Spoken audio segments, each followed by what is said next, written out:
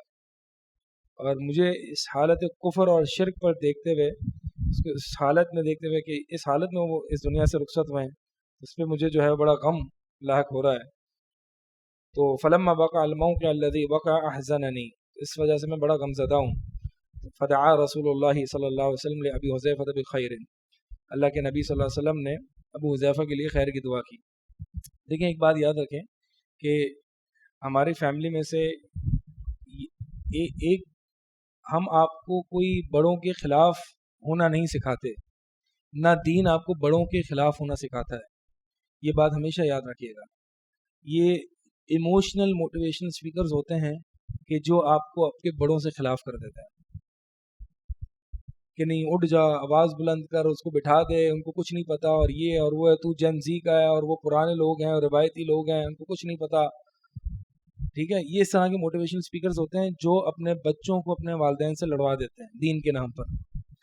لیکن دین اسلام کبھی ایسا نہیں کرتا. دین اسلام کہتا ہے کہ حق پر ثابت قدم رہو, اور ساتھ ساتھ اگر والد مشرک بھی ہے تو اس کی اچھی کمپینینشپ اور اچھی صحبت اختیار کرو, اور ان کی اس دنیا میں ان کی فرما برداری کرو جب تک کہ وہ تمہیں شرک کا حکم نہ دیں. شرک کا حکم دیں تو نہ ماننا.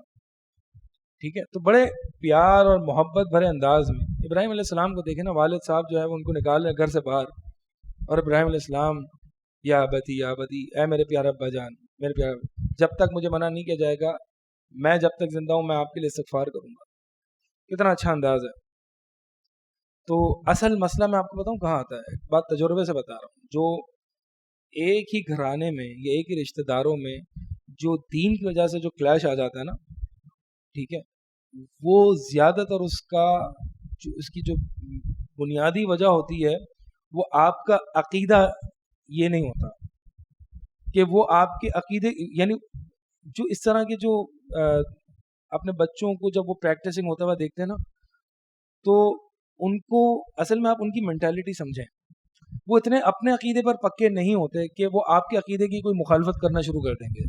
ٹھیک ہے, تو اصل جو بنیادی وجہ ہوتی ہے, جتنے لڑائی جھگڑے ہو جاتے ہیں, آپ کا اچھے طریقے سے اس ایشو کو ڈیل نہ کرنا. آپ کی دین کی غیرت اپنی اچھی جگہ ہے. آپ کو پتا ایک شخص تھا, میں اس کو جانتا تھا, وہ دین پر نیا نیا آیا, اور دین پر ماشاءاللہ بڑا جذباتی اور بڑی غیرت. ہاں نہیں, ایک ہی دن میں اس نے سب چھوڑ دیا, اور موویز اور یہ سب کچھ بالکل مطلب جو ہے نا یو ٹرن مار دیا. تو گھر پہ کیا کیا, گھر پہ گیا, دیکھا کہ میری ماں اور بہن جو ہیں وہ ٹی وی پہ موویز دیکھ رہے ہیں. گیا اور ٹی وی لیا اور توڑ دیا, نیچے گرا دیا. میں جب ایسے چینج ہوں تو میں یہ ڈیمانڈ کروں گا کہ سب ایسے ہی چینج ہوں. اب یہ جو اس طرح کے جب رویے ہوتے ہیں نا, یہ اصل پرابلمٹک ہوتے ہیں, اور یہ خاندان میں یا والد میں اور بچے میں لڑائی جھگڑے کروا دیتے ہیں. اگر دیکھیں وہ مسلمان ہے, یہ بات یاد رکھیں, وہ کافر نہیں ہے. جو موسٹلی ہم بیٹھے ہیں, مطلب سارا ہمارا ساتھ تو یہی ہے, والدین ہمارے مسلمان ہیں, دین اسلام کو اچھا سمجھتے ہیں, لیکن وہ کہیں نہ کہیں ان کے دل و دماغ میں یہ بات, بہت سے لوگوں کے دماغ میں یہ بات ہے کہ آج مولوی بن جاؤ گے تو یہ ہو جائے گا, علماء ایسے ہوتے ہیں, علماء ویسے ہوتے ہیں. تو یہ اس چیز کو لے کے بڑے ہوئے ہیں, انہوں نے 40-50 سال یہ بات سنی ہے کہ یہ جو مولوی ہوتے ہیں نا, یہ بیکار قسم کے لوگ ہوتے ہیں. دین اسلام اچھا ہے لیکن یہ جو مولوی اچھے نہیں ہیں. تو اصل مسئلہ وہاں پر آ رہا ہے کہ اگر یہ مولوی ہو جائے گا تو پتہ نہیں کیا کہاں پھنس جائے گا, کہاں چلا جائے گا, اس کو کوئی اٹھا لے گا وغیرہ وغیرہ. تو اصل بات یہ ہے کہ ان چیزوں کو اپنی باتوں کے ساتھ کلیئرٹی کے ساتھ اپنے گھر میں ڈسکس کیا کریں, ٹھیک ہے. اگر والد صاحب غصہ کر رہے ہیں یا والدین غصہ کر رہے ہیں تو اس کو اچھے طریقے سے اخلاق کے دائرے میں رہتے ہوئے ڈیل کریں. کوئی بھی کسی کے ساتھ بھی نیچرل ہے, کسی کے ساتھ بھی ہوگا. اگر آپ کا بچہ کل جس کو آپ نے پکڑ کے چلنا سکھایا, جس کو آپ نے ہاتھ سے کھانا کھلایا, وہ کل کو آپ کو اٹھ کے کہہ دے کہ ابا جان یہ جو آپ نے جتنی پوری زندگی گزاری نا فارغ ہے, آپ فارغ ہیں. یعنی ایک بچہ جب دین پر آتا ہے, ٹھیک ہے, تو گویا کہ اپنی زبان سے نہیں لیکن اپنے حال سے ہی بتاتا ہے کہ ابا جی آپ کو زندگی گزارنا نہیں ہے, زندگی گزارنی تو ایسے ہے, عقل مند تو میں ہوں, آپ بے وقوف ہیں. مسئلہ تب ہوتا ہے جب یہ حال زبان سے نکل آتا ہے. یہ تو ہمارا حال تھا نا جو ہم بتا رہے ہیں. اب اس حال کو نگیٹ کرو یا اس کو طریقے سے بیلنس کرو زبان سے جو اچھے الفاظ نکال کے, جیسے کہ ابراہیم علیہ السلام نے کہا کہ میرے پاس وہ دلیل آ چکی ہے جو آپ کے پاس نہیں آئی ہے, قرآن ذکر ہے. تو بھائی یہ ہمیں بھی ایسے اس طرح کے لوگ ملے تھے جب ہم تھوڑے سے پریکٹسنگ ہوئے تھے نا, تو ہمیں اس طرح کے کچھ لوگ مل گئے تھے جو ہمیں وہ ابھی سے ہی تو وہ ہو گیا, یہ ہو گیا, وہ ہو گیا ہے, بس دے مار سارے چار ختم کر, یہ کر دے وہ کر دے, کوئی نہیں سننا, یہ نہیں کرنا وہ نہیں کرنا. پر آگے آگے ایکسپیرینس اور میچیورٹی سے یہ باتیں سمجھ میں آئی کہ ہم نے کتنی فضول حرکتیں کی تھیں اپنے بڑوں سے. ہم نے جب سسٹم سے ہم نے, یعنی پہلے تو چھوٹے سسٹم سے جو ہے وہ ہم نے سٹارٹ کیا کہ جب بڑے سسٹم سے لڑنا ہے تو پہلے چھوٹے سسٹم سے تو لڑیں. یہ جو آپ کو جو ساحل ادیم صاحب سکھاتے ہیں نا بڑے سسٹم, اب بڑے سسٹم کی لڑنے کے لیے آپ کو پہلے آپ کو اپنی ماؤں سے لڑواتے ہیں. پتہ ہے آپ کو, آپ نے ان کو سنا یا نہ سنا ہو, بہرحال ہم نے ان کو کچھ سنا ہے, تو وہ آپ کو اپنے والدین سے پہلے لڑوائیں گے اور کہے گا کہ پہلے یہ چھوٹا سسٹم ہے اس کی تو مخالفت کر تو. یعنی بائی ڈیفالٹ مخالفت ہے, بائی ڈیفالٹ مخالفت نہیں ہے, مخالفت ہے لیکن طریقے سے ہے, ادب کے دائرے میں, اخلاق کے ساتھ ہے. تو بہرحال یہ صحابہ کا جو مطلب جب انہیں چوز کرنا پڑتا تھا نا تو وہ اس طریقے سے چوز کیا کرتے تھے, طریقہ ہوتا تھا اس کا. مار دھار کرنا اور بدتمیزی کرنا, اس سے معاملات اور خراب ہوتے ہیں. کبھی بھی کسی کو آپ بدتمیزی کر کے نہیں سمجھا سکتے. آپ مثال کے طور پر آپ کسی کو سمجھانا چاہ رہے ہیں, آپ اس کو گالیاں دے کے سمجھا سکتے ہیں, وہ سمجھے گا. اگر بات سچ بھی ہوگی تو بھی نہیں سمجھے گا, ٹھیک ہے. اس کی ایگزامپل دیکھنی ہے آپ نے, ایگزامپل دیکھیں, آپ روڈ پہ آپ نکل جائیں اور کوئی غلط ٹرن لے کے آپ کے سامنے آ گیا, ٹھیک ہے. اب آپ اس کو ایک دو گالی نکالیں گے اور بالکل غصے کی شکل سے دیکھیں گے تو اس کو پتہ ہے بالکل کلیئر کٹ اس کی غلطی ہے, وہ سامنے آ گیا, لیکن اس کے باوجود وہ آپ کو 4 گالیاں نکالے گا کہ میری غلطی نہیں تھی.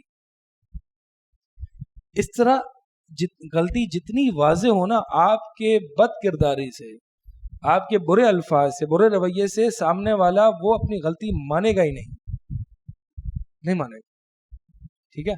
تو بات یہی ہے کہ اور پھر تو یہ تو ہمارے بڑے ہیں, اگر تو کہیں غلط ہیں تو ان کو سمجھانا چاہیے. بات دیکھیں کلیئر کرنا سیکھیں ہمیشہ اپنے بڑوں سے, کلیئر کٹ دیکھیں. مطلب اگر عموماً جب بچہ یا ایک نوجوان یا ٹین ایج میں جو بندہ پریکٹسنگ ہوتا ہے نا, تو والد صاحب یا والدین یا پیرنٹس جو ہیں وہ ان کے دل میں بہت سارے خوف اور فیئرز ایسوسیٹڈ ہوتے ہیں, ایسوسیٹڈ ود دا ٹرم مولوی, ٹھیک ہے. اب وہ آپ کو بتائیں گے نہیں بیٹا مولوی فقر, مولوی ایکولز ٹو فقر, مولوی ایکولز ٹو ٹیررسٹ, مولوی ایکولز ٹو جہاد, مولوی equals to conventional and traditional standards وغیرہ وغیرہ. وہ ان چیزوں, وہ مولوی کے ٹرم میں یہ فلاسافیکل بیگیج لے کے چل رہے ہیں. تو آپ اپنے گھر والوں کو سمجھائیں گے دیکھیں جی میں وہ نہیں ہوں کہ جو پھٹ پھٹانے والے لوگ ہیں, میں وہ نہیں ہوں کہ جو میں کھڑے ہو کے چوک پہ جو ہے وہ حکمرانوں کو للکاروں, میں یہ سب نہیں ہوں, میں خالص قرآن حدیث میں چلنے والا ہوں. کلیئر کرنا سیکھیں.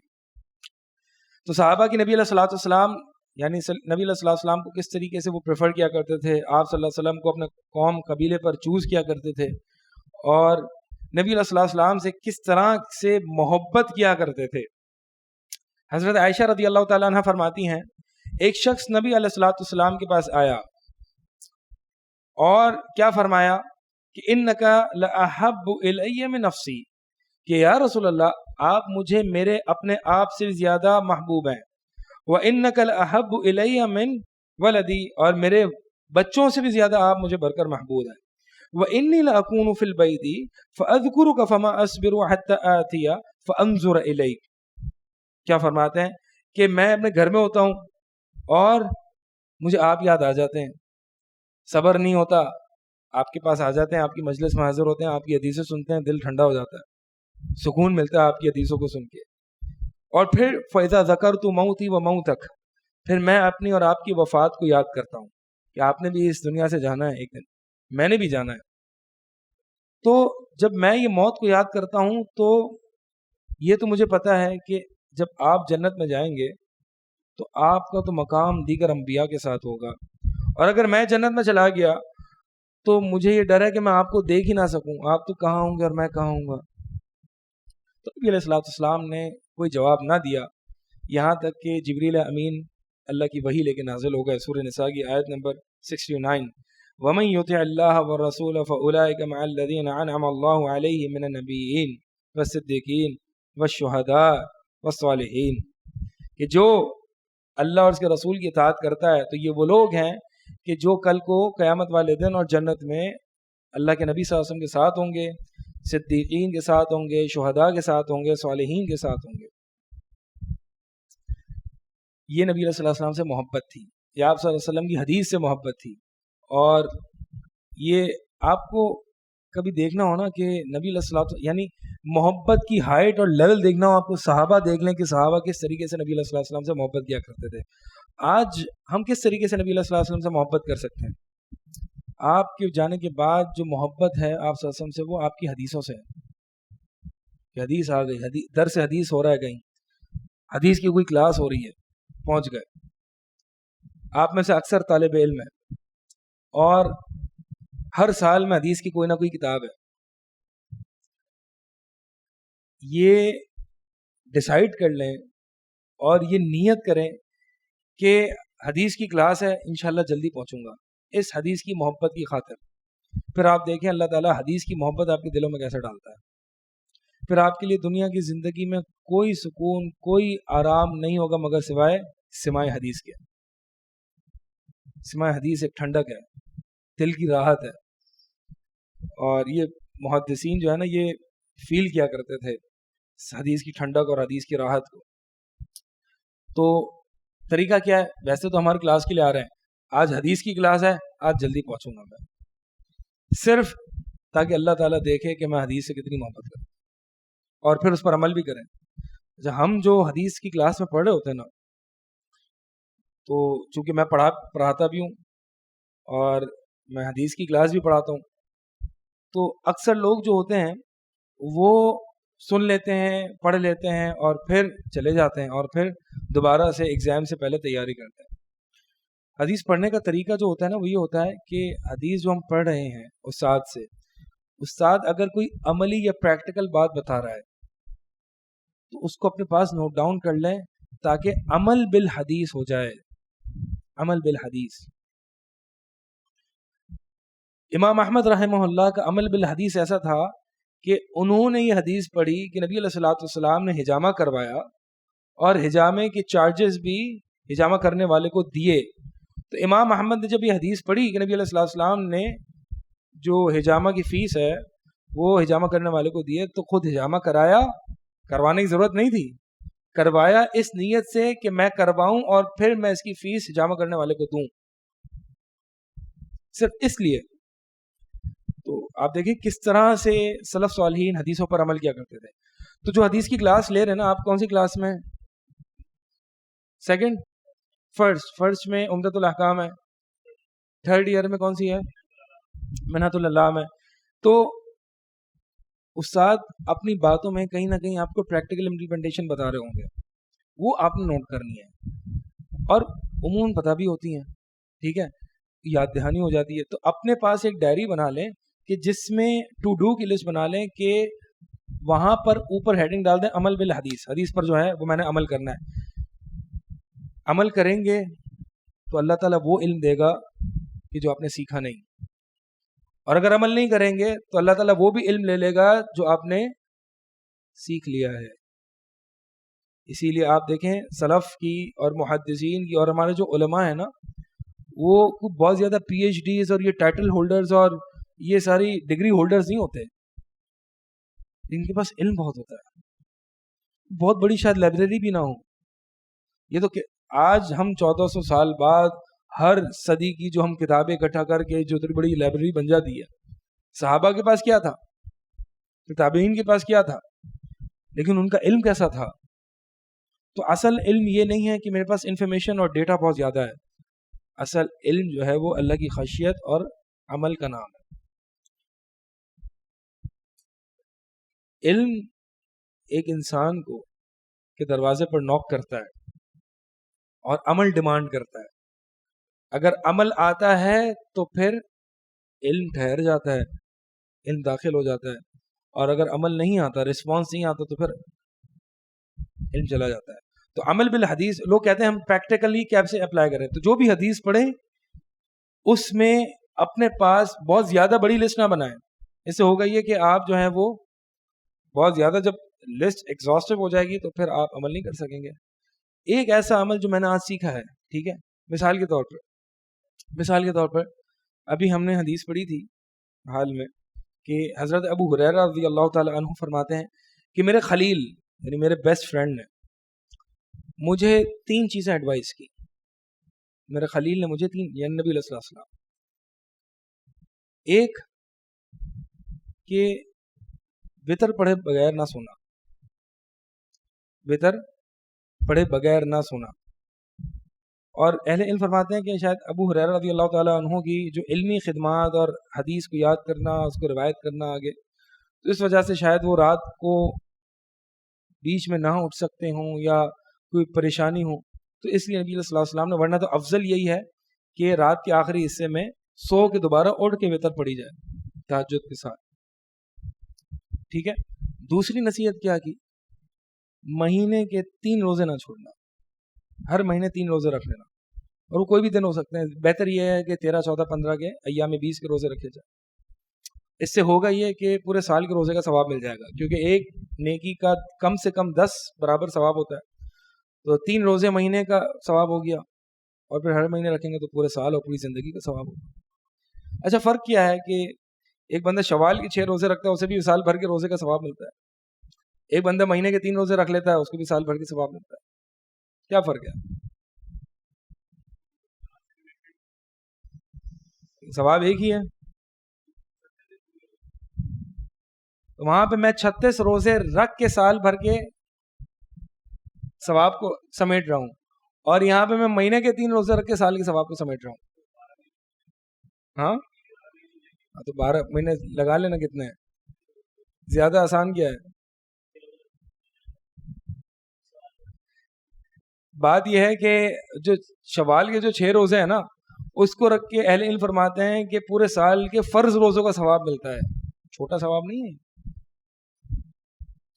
اور جو ہر مہینے کے 3 روزے رکھنے ہیں، اس سے نفلی روزوں کا ثواب ملتا ہے پورے سال کے. بہت بڑا فرق ہے. تو بہرحال آپ یہ ٹرائی کر کے دیکھیے گا. یہ ٹو ڈو لسٹ میں آپ کی بھی آ گیا انشاءاللہ. ہر مہینے 3 روزے رکھنے ہیں، 3 روزے. اس سے انسان بیلنس میں رہتا ہے. بیلنس آؤٹ ہو رہا ہوتا ہے نا ہمارا.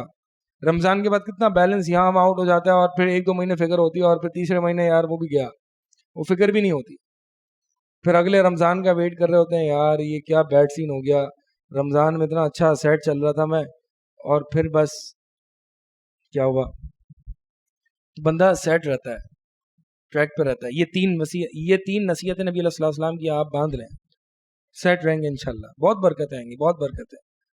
کیا؟ وتر پڑھیں سونے سے پہلے، 1 کم سے کم 3 5 7 9 11 جتنی پڑھنی پڑے. بہتر یہ 11 تک رک جائیں. ٹھیک ہے.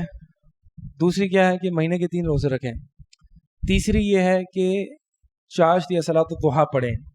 یہ سورج کے طلوع ہونے کے 10 یا 12 منٹ بعد جو ہے وہ یہ وقت ہو جاتا ہے. ٹھیک ہے, چاشت کی نماز 2 رکعت, صرف 2 رکعت ہے. اشراق کہہ لیں, چاشت کہہ لیں, اوابین کہہ لیں, اور صلاۃ الضحیٰ کہہ لیں, ایک ہی نماز ہے. تو اس کا وقت جو ہے وہ سورج کے طلوع ہونے کے 10 یا 12 منٹ بعد سے لے کر, آپ کی مسجد میں بورڈ لگا ہوا ہوگا, طلوع کا ایک ٹائم دیا ہوا ہوگا, اس کے 10 منٹ بعد جو ہے وہ چاشت کا نماز کا ٹائم دیا ہوا ہوگا, اشراق کا, اور اس وقت آپ پڑھ لیں. ٹھیک ہے, تو 2 رکعت پڑھنی ہے.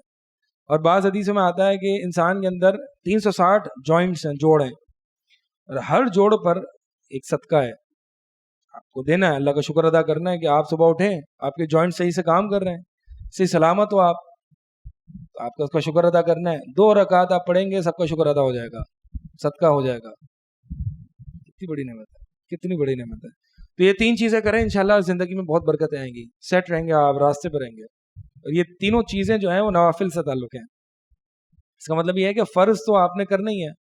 ٹھیک ہے, تو مقصد بتلانے کا یہ ہے کہ آپ سب ماشاءاللہ حدیث کی کلاس میں بیٹھتے ہیں, عمل بالحدیث پر توجہ دیں.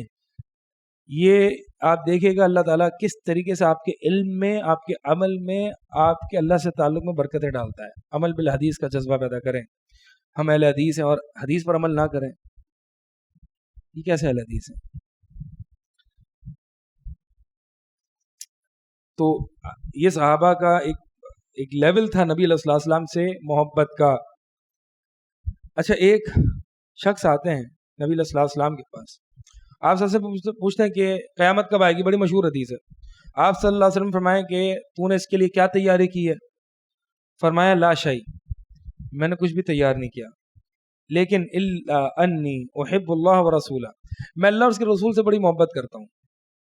میرے پاس بہت زیادہ نفلی روزے نمازیں کچھ نہیں ہیں, لیکن میں اللہ اور اس کے رسول سے بہت محبت کرتا ہوں. تو نبی علیہ الصلوۃ والسلام نے فرمایا انت مع من احببت, کہ تو کل کو اسی کے ساتھ ہوگا جس سے تو محبت کیا کرتا تھا. انس بن مالک جو اس حدیث کو نریٹ کرتے ہیں وہ کہتے ہیں فما فرحنا بشیء فرحنا بقول رسول اللہ صلی اللہ علیہ وسلم, کہ فما فرحنا بشیء, ہمیں اتنی خوشی اور کسی دن نہیں ہوئی یا اور کسی چیز سے نہیں ہوئی جتنا نبی علیہ الصلوۃ والسلام کے اس حدیث مبارک کو سن کے ہوئی. تو فرماتے ہیں کہ انت من احببت, تو فرماتے ہیں کہ انا احب النبی, انس بن مالک کہتے ہیں میں نبی علیہ الصلوۃ والسلام سے محبت کرتا ہوں, ابو بکر سے کرتا ہوں, اور عمر بن خطاب رضی اللہ تعالیٰ سے کرتا ہوں, وارجو ان اکون معهم بحبی ایاہم, اور مجھے امید ہے کہ کل کو میں انہی کے ساتھ ہوں گا ان سے محبت کرنے کی وجہ سے. دل میں محبت رکھنا بھی جو ہے نا ان لوگوں کے لیے بڑی بات ہوتی ہے. ہم تو نالائق ہیں, ہم ان سے محبت کر کے اور جو ان کو برا بھلا کہے ان کو ڈیفینڈ کر کے ہم کل کو انشاءاللہ امید کر سکتے ہیں کہ کل بھی ہم بھی ان کے ساتھ ہی ہوں.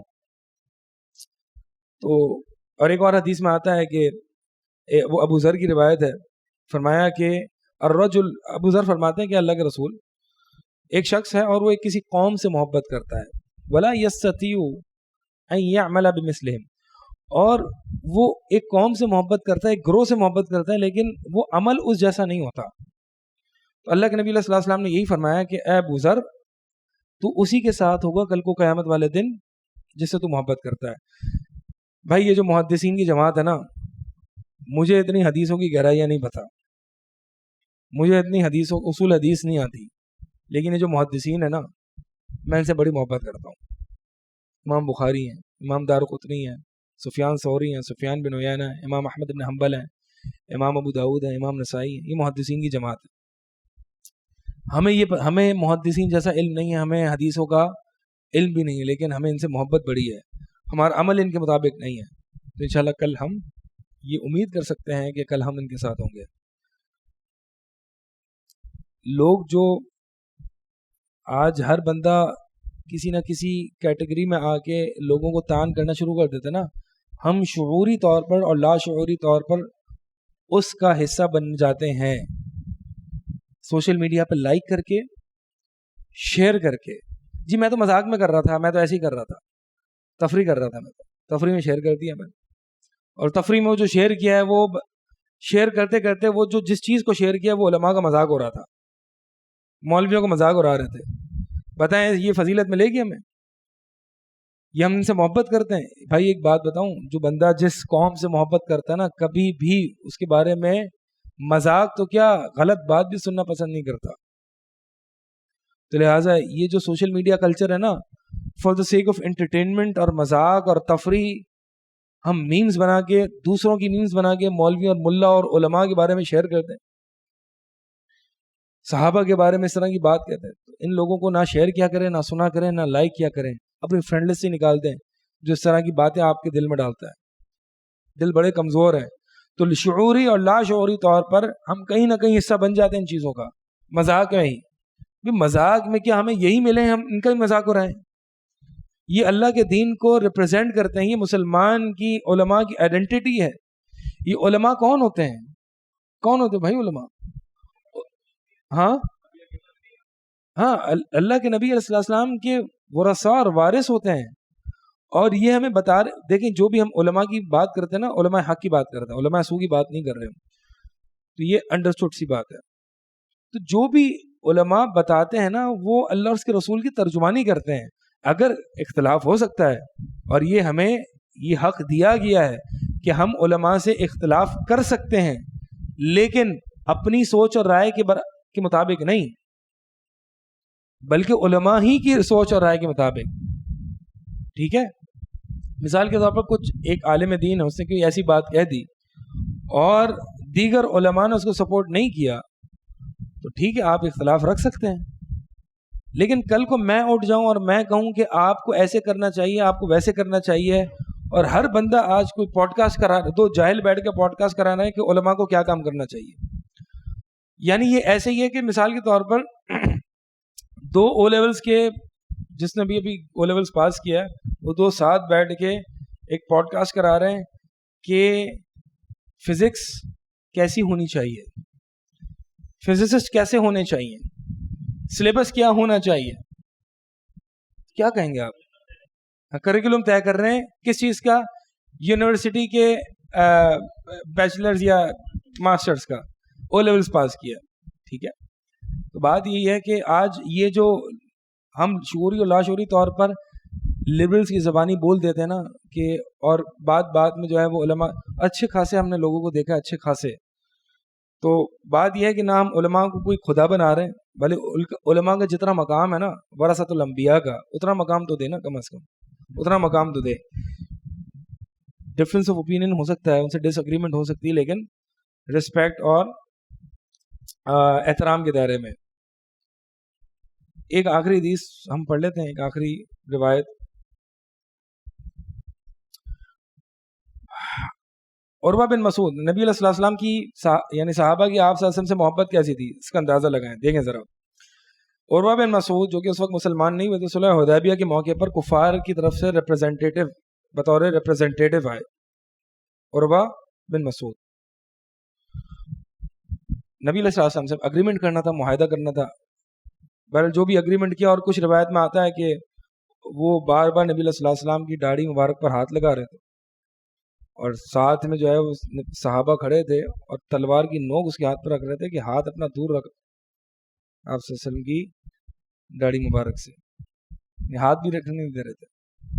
تو بہرحال وہ جب مسلمانوں سے مل کے اپنی قوم میں واپس گئے, عروہ جب اپنی قوم میں واپس گئے, تو اس پورا مسلمانوں کا جو حدیبیہ کے موقع پر انہوں نے چھوٹا سا ایک منظر دیکھا نا, کہ یہ لوگ اپنے نبی کے ساتھ کیسے ہیں, وہ بیان کیا.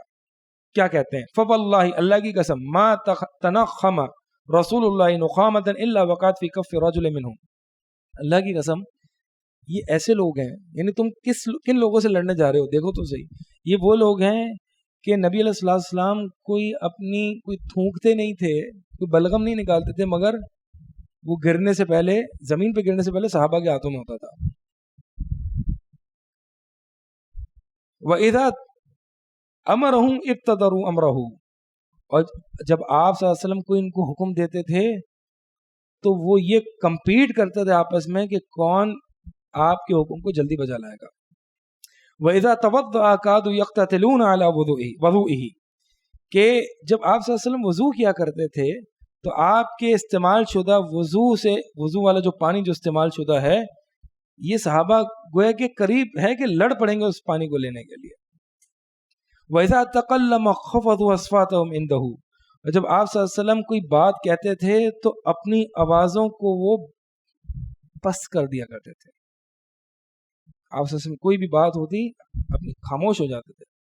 وَمَا يُحِدُّونَ إِلَيْهِ النَّظْرَ تَعْظِيمًا لَهُ، اور اپنی آنکھوں کو اوپر اٹھا کے نہیں دیکھتے تھے آپ صلی اللہ علیہ وسلم کی طرف، آپ کی تعظیم اور عزت کی وجہ سے. اور ایک بعض روایت میں آتا ہے صحابہ فرماتے تھے کہ نبی صلی اللہ علیہ وسلم کی جب مجلس میں ہم ہوتے تھے تو گویا کہ پرندے ہمارے سروں پر بیٹھے ہوئے ہیں، ایسی حالت ہوتی تھی ہماری. کیا مطلب ہے اس کا بتائے گا؟ غور سے سنتے ہیں تو پرندوں کا کیا تعلق ہے اس سے؟ موومنٹ نہیں ہوتا. پرندے کہاں بیٹھتے ہیں؟ جو چیز اسٹیشنری ہوتی ہے، ہلتی نہیں ہے.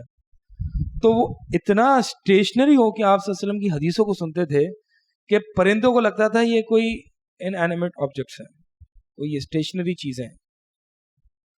تو اتنا اسٹل ہو کے سنتے تھے آپ صلی اللہ علیہ وسلم. اور یہ محدثین اور علماء کا طریقہ رہا ہے حدیث پڑھتے پڑھاتے وقت کہ آپ نے دیکھا ہوگا، مثال کے طور پر آپ دیکھیں ذرا، شیخ صالح عثیمی کا نام سنا ہے کسی نے؟ وہ برنامے جو بڑے بڑے پروگرامز کراتے ہیں، یعنی بڑے بڑے سے مراد ڈیوریشن ان کی بہت پورے دن کی ہوتی ہے، اور وہ اس عمر میں پورا دن بغیر کوئی بریک کے کرسی پہ بیٹھ کے جو ہے وہ درس حدیث دے رہے ہوتے ہیں. ہم سے سننا تو دور ہے، دیا بھی نہیں جاتا، اتنی دیر بولا ہی نہیں جاتا اسٹل. اور آج بھی ایسے لوگ موجود ہیں. اور ہمارے ایک استاد تھے، اللہ تعالیٰ ان کو رحم فرمائے، ان کی حفاظت فرمائے. ہم جب ان سے تفسیر پڑھ رہے تھے ایک موقع پر، قرآن کی تفسیر، تو قرآن یہاں رکھا ہوا تھا میرا اور یہ رجسٹر میرا یہاں تھا، تو وہ جو پڑھا رہے تھے میں اس پہ نوٹس لے رہا تھا، قرآن یہاں پہ تھا. اور ہوا یہ کہ مدرسے میں ہوتا ہے نا، زمین آپ بیٹھے ہوتے ہیں اور کوئی یہ تو اس طرح کی تو ڈیسک نہیں ہوتی ہیں اور اتنی بڑی تو نہیں ہوتی ہے، تو اس پہ ایک اتنی ڈیسک ہوتی ہے، اس پہ 2-3 بندے طلبا بیٹھے ہوتے ہیں اور بڑی جگہ کی تنگی ہوتی ہے. تو یہ قرآن رکھا ہوا ہے اور یہ نوٹ بک ہے، اور جگہ نہیں تھی تو میں نے یوں کر دیا، قرآن کو یوں کر دیا تاکہ میں صحیح سے لکھ سکوں. تو استاد جی نے ہماری تربیت کی اور کہا کہ یہ طریقہ صحیح نہیں ہے، تم نے قرآن کو یوں کر دیا. آپ سنیں گے یہ کیا ہے؟ ایگزیجوریشن ہے. ایگزیجوریشن نہیں ہے. سلف صالحین کے بارے میں آتا ہے کہ جب وہ کتاب پڑھتے نا تو امام مالک کے بارے میں آتا ہے، امام مالک بیٹھے حدیث پڑھا رہے ہوتے تھے تو اپنے استاد کے سامنے یہ پیج بھی ٹرن ایسے نہیں کرتے تھے کہ آواز آئے. یہ ادب تھا حدیث کے ساتھ. اور جب امام مالک درس حدیث دینے آتے تھے تو تیار ہو کے خوشبو لگا کے کہ بھائی میں دیکھو تجھے کس کی بات بیان کرنے آ رہا ہوں. یہ رسپیکٹ ہوا کرتی تھی ان کے دلوں میں نبی علیہ السلام کی حدیث اور آپ صلی اللہ علیہ وسلم کے اقوال سے متعلق.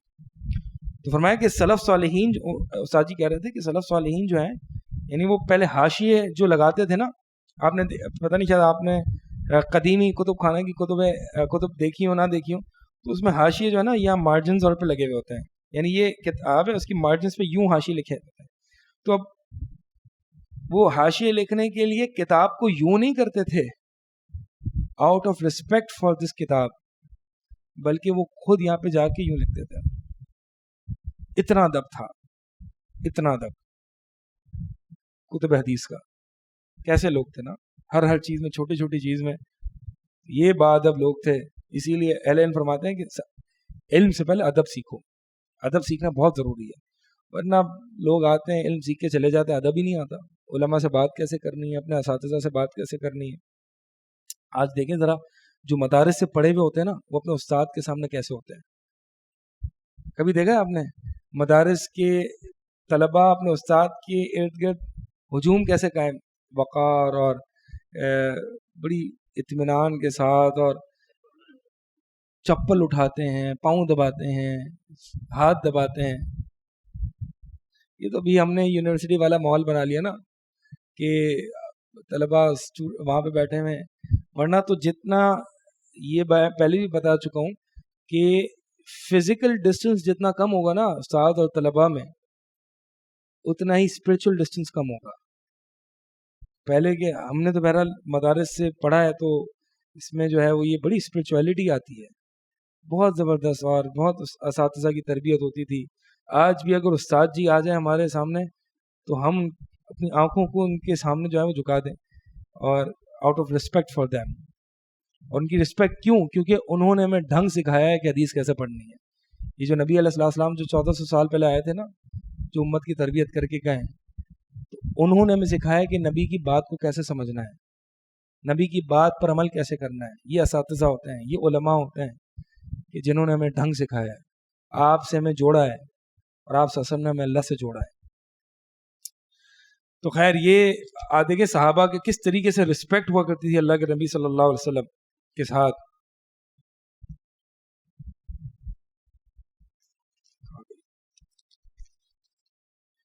تو فرمایا فرجع عروۃ الی اصحابہ، عروہ اپنے قوم قبیلے میں واپس گئے اور کیا کہتے ہیں، اے میری قوم، واللہ لقد وفدت علی الملوک ووفدت علی قیصر وکسری والنجاشی.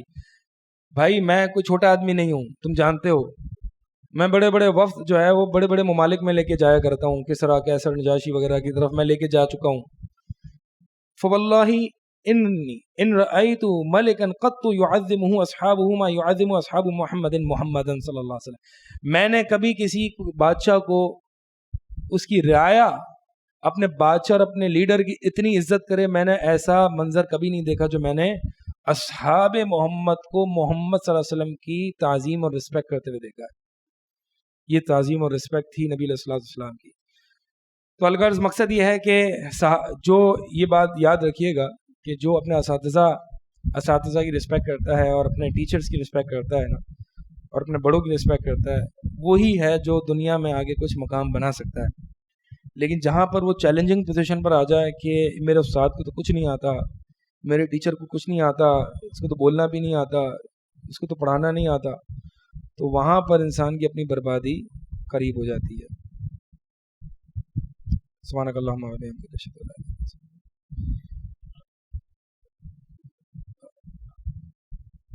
کتاب جو ہے وہ صحیح حیات الصحابہ، صحیح حیات الصحابہ، یہ ہے محمد یوسف الکاندھلوی ہیں. ہاں کاندھلوی صاحب کی. اصل میں ان کی جو کتاب تھی نا وہ حیات الصحابہ کے نام سے بڑی مشہور کتاب ہے، لیکن اس میں بڑی موضوع روایات وغیرہ ہیں. ٹھیک ہے، تو ان موضوع اور ضعیف روایات کو جو ہے وہ کسی صاحب نے جو ہے اس کتاب صحیح حیات الصحابہ کے نام سے یہ مرتب کر دی، اور وہ موضوع روایت جو ہے اس میں سے ہٹا دی ہیں. میرے خیال میں انڈین ہے، دیوبندی ہیں.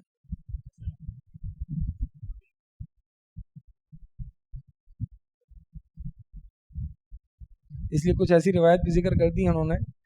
تو بہرحال یہ میرے پاس تھی، اور اس سے استفادہ کریں، جو صحیح روایت ہے اس سے کوئی مسئلہ نہیں انشاءاللہ. ٹھیک ہے، کوئی سوالات ہیں؟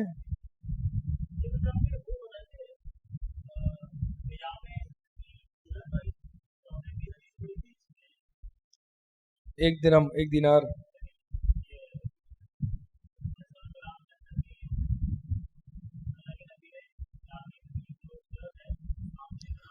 اس کو ناپسند کرا گیا جی.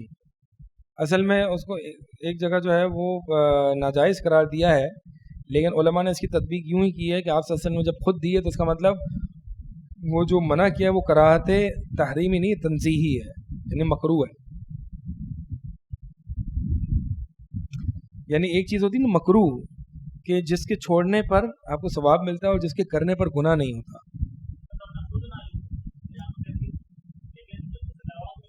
دے دوں جی جی، جو لینے والا ہے اس کے لیے مکروہ ہے.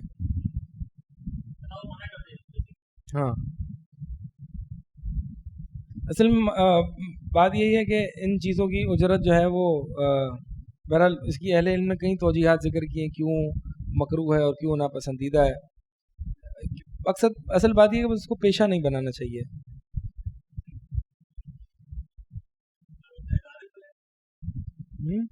بس وہی ہے نا کہ حرام نہیں ہے یہ، اہل علم فرماتے ہیں کہ پسندیدہ نہیں ہے یہ اس کی اجرت.